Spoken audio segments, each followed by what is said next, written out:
I know things in the world are getting pretty crazy right now, so I want to work my hardest to continue making content for you guys. So if you guys want to see more content, I would really appreciate your support. Let's get this video up to at least 20 likes. If we do that, I don't know, maybe I'll talk about another PlayStation mascot character who's close to Crash. Well, alright then. Yahoo!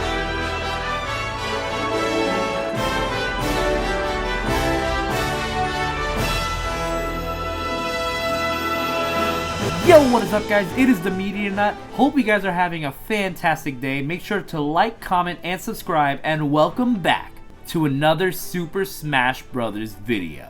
So last time we talked about the idea of whether or not Crash Bandicoot should join Smash as the Sony representative.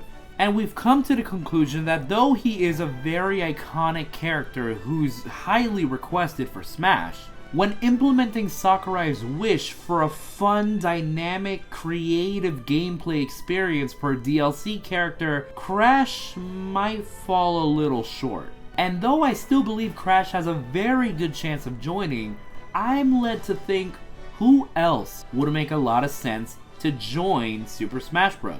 Who else has an iconic video game platforming franchise that's been able to stand up to the likes of Mario, Sonic, and Crash, and provide a gameplay experience that is creative enough to make them the Sony representative for Super Smash Bros. Today we're going to be discussing whether or not Spyro the Dragon should join Smash.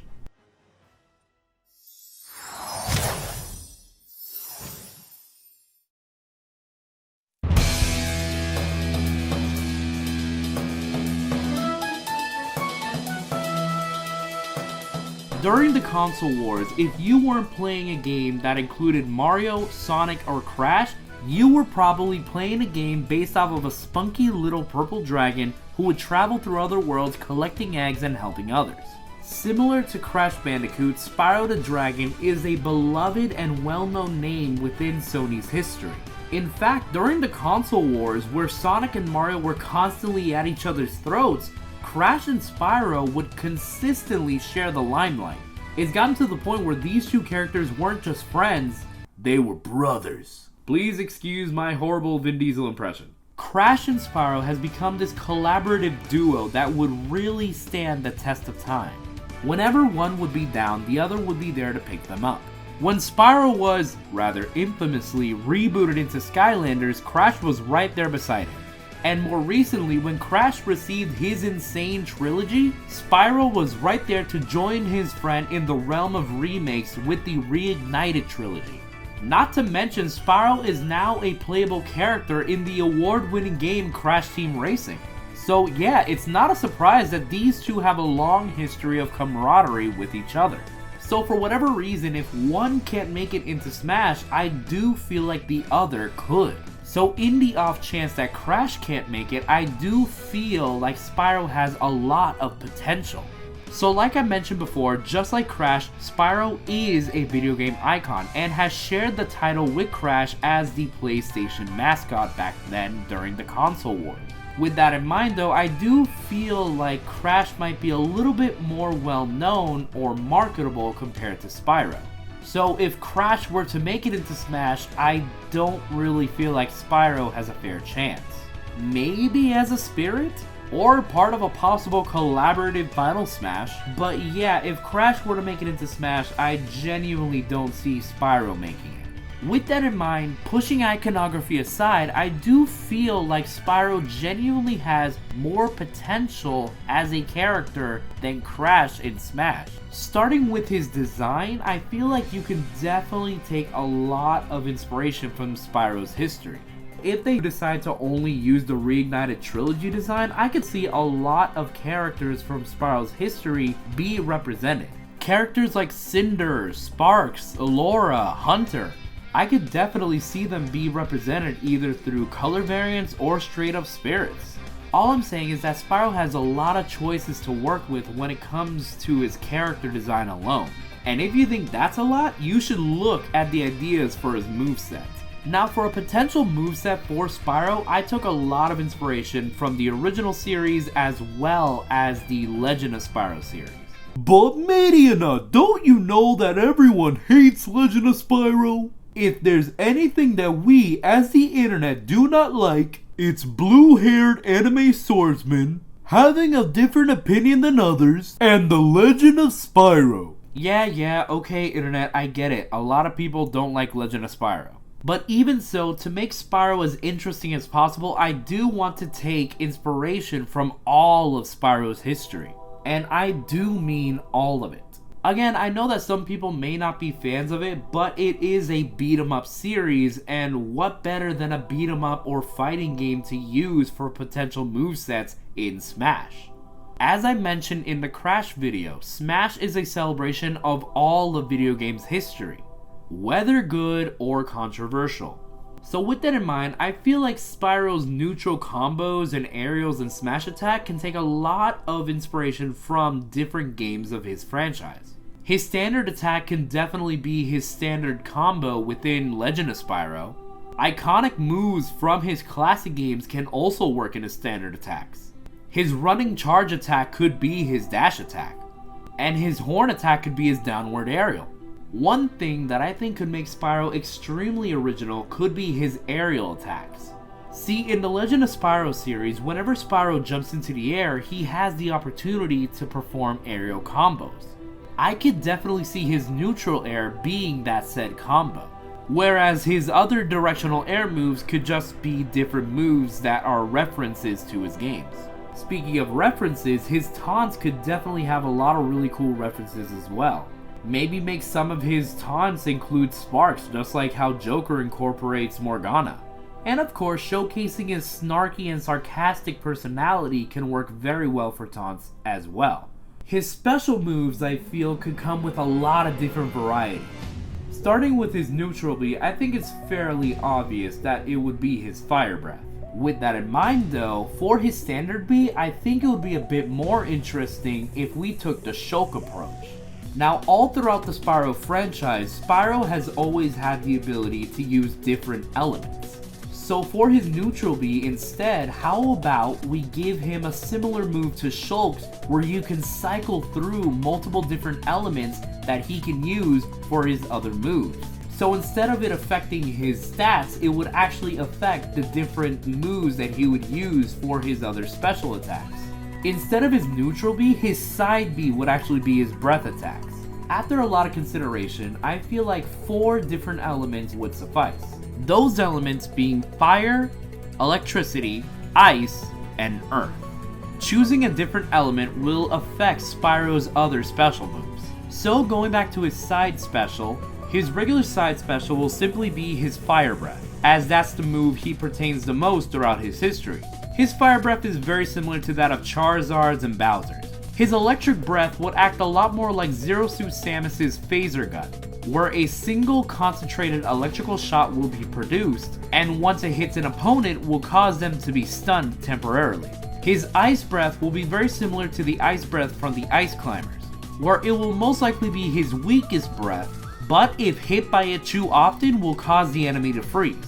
And then finally his Earth Breath, which would be the most powerful, but would have the most ending lag. The way I see it working is very similar to the games, where it's kind of like a shotgun-ish shot that takes a little bit of time before you could do it again. Now when it comes to Spyro's recovery moves, I admit I had a little bit of a hard time deciding what to make him do. Usually I would just go with the idea of making him have the ability to glide. But seeing how that ability is most likely not going to return anytime soon, unless Spyro is the only character who has that ability, I think I'm going to give him a similar recovery move to that of Ridley's, where you could basically charge in the air and choose the direction you want him to go. In order to differentiate it from Ridley though, I would say that it would be less powerful but be able to go a further distance. It could still be a pretty strong move though, don't get me wrong. Add that to the fact that because he has wings, he's probably going to get a lot of jumps, and you're looking at a character who would be very hard to handle off stage. My whole idea with Spyro's moveset is to utilize his elements and also make him a threat in the air. So his neutral recovery would have him have a regular charge in the air. When using the Ice variant, any character who comes into contact with the attack will automatically get frozen. When using the Electric variant, I took the idea kind of from Pikachu's custom side B in Smash Wii U, where instead of a Skull Bash, it was more like a Shock Bash. So I could see it being more of a multi-hitting stunning move. And then for Earth, once again, it would be the strongest, having the most damage and knockback, but it will be balanced by making the range and distance of the recovery much shorter. Finally, with Spyro's down B, I admit I had a harder time trying to come up with what he could do for this attack. And after much consideration, I think I finally have an idea. For Spyro's down B, I want him to have a special gauge similar to that of Little Mac or Clouds or Joker's, in which case the gauge could be filled whether by charging or giving and receiving damage. Once the gauge is filled, depending on the element that you choose, Spyro will unleash this small explosion of energy that will hit the characters around him. When using the Fire variant, it will cause him to have a fiery explosion. This would act as his standard down B. When using the Ice element, his down B would not only cause damage, but it would also freeze those who are in its vicinity. In order to balance this out, I'd say the Ice one would probably be the weakest out of them all. Similar situation goes for the Electric down B, where I feel like the explosion would cause all the characters around you to be stunned for a period of time. Think of the Dene, Togedemaru, or Tapu Koko's attacks whenever you release them from a Pokeball. And obviously, as mentioned before, the Earth one would end up being the most powerful one, but would probably have the shortest range and take the longest to charge. Now, with all these elements being used in his moveset, what could be done for his final smash? It took a little bit of thinking, and I have a couple of ideas for final smashes that can work for Spyro in Ultimate. One idea, and in my opinion the most basic idea, would be if Spyro were to shoot out a giant energy blast, similar to that of Samus. If you want to connect this attack to any of his abilities in his games, you can easily make that blast be a blast of Aether, which canonically is one of Spyro's most powerful attacks. Another final smash that I could see Spyro doing is something similar to Sonic or Diddy Kong's or Pac-Man's, where Spyro turns into Dark Spyro and goes around bashing enemies left and right. My final idea for a final smash would once again go back to the idea of using Aether. My idea would be Spyro to cause this explosion of Aether that would hit anyone around him, similar to his down B attack, but with more power and range. So when it comes to creating a moveset for Spyro, I feel like there's definitely a lot of diverse and fun ideas that could go into it. Now, one thing that I admit I had a really hard time trying to decide is a possible stage that could represent the Spyro franchise. Unlike Crash with the Wumpa Islands, Spyro has so many different locations that he goes to, and so many different worlds and realms that he would travel to. But after talking to a couple of peers and creators such as Silly Drifloon and Jordan Fringe, they helped me realize that there's only really one location that can act as a stage for Spyro. And that stage is the Artisans, arguably the most iconic location in the Spyro franchise. Now, compared to other stages, I definitely feel like this stage would be very simple. Due to the fact that the Artisans are filled with grassy plains and hills, this stage would be similar to that of the Boxing Ring or the King of Fighters stage, where there would be no fall-off zone. So the only way to defeat an enemy is to send them to the blast zone. I feel like a lot of the charm that would come with this stage though would be in the background. Again, similar to that of King of Fighters, you would see a bunch of popular Spyro characters in the background appear, either to cheer for you and watch the fight, or show up through portals that would open up leading to other worlds. Because of this, I could definitely see a bunch of dragon characters showing up, and then other fan favorite characters like Allura and Ripto and Hunter. So though I don't think this stage would have any genuine gimmicks, I feel like it could receive a lot of fan service due to all the things happening in the background. Although if you do want to spice things up, you can always go with the idea of having portals open up and having famous characters from Spyro's history show up and join the fight. Maybe have Ripto and his minions come in and fight multiple different characters who are in their way. Or have Sergeant Bird flying around and throwing explosions to anyone who isn't careful. I don't know, fun little ideas that could make things a bit more interesting. So as of right now, you may think I'm done sharing all the things that are going for Spyro when it comes to him joining Smash. But during my research, I actually found a couple little fun facts that I think you guys would be interested in. Now, I wouldn't say these things would push Spyro over Crash into joining, but I do believe they do provide some more evidence on why it would make a lot of sense for Crash to join. Besides the fact that Spyro is a video game icon, one fun fact that I found out is that if Spyro were to join Smash, he would be the third quadruped character. Now I know that's just a little fun fact and I don't think it's gonna affect anything, but going back to what Sakurai has stated, I feel like he would very much so appreciate the challenge of coming up with a moveset for a type of character who isn't typically in Smash. The only quadruped characters in Smash are Ivysaur and Duck Hunt. And looking at those two characters alone, they have a very different moveset from other characters. Heck, you can even argue that besides Link and Zero Suit Samus, Ivysaur is one of the few characters who really popularized and brought forth the idea of grappling recoveries. So yes, I do feel like the sheer fact that Spyro is a quadruped would bring a fun challenge into how Sakurai can work with his character. With that in mind though, I have one more fun fact that I really think is going to get people super intrigued.